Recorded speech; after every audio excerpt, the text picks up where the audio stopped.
Have you ever made an impulse buy? Ever overdrawn your account? Have you ever wondered where all your money went? This is how to budget with basic finance. It is important to realize that there is not a one size fits all answer. This video will discuss certain principles to help you budget.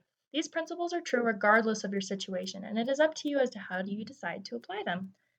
First, be realistic. Being too frugal may be sustainable for a while, but after time you will wear down. However, being too lax about your budget will be ineffective. Make sure you have some data when you budget.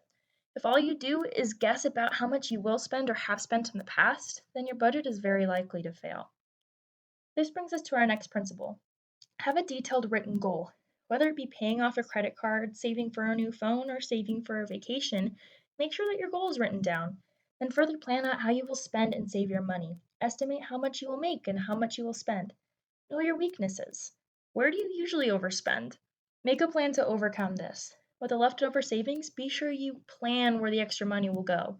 Don't forget to account for the expenses in every area of your life.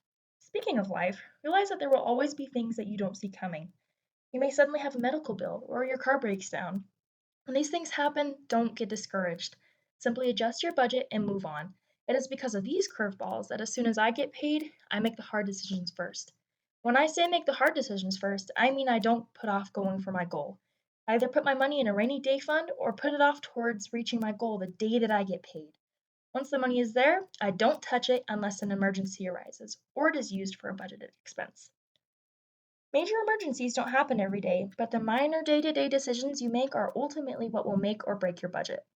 For this reason, review your budget nightly for just 2 minutes. Track your expenses. See where you're doing well and note where you can improve.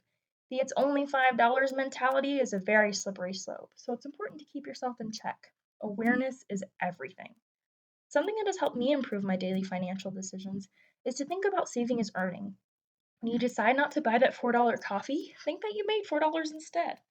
Lastly, and most importantly, it's about the habit, not the amount. When you budget and meet your goals, it brings a lot of fulfillment and joy, and in many cases, a lot of relief. I hope you enjoyed this crash course on budgeting with basic finance. Don't forget to comment any future topics that you'd like to have covered, and good luck with your budgeting.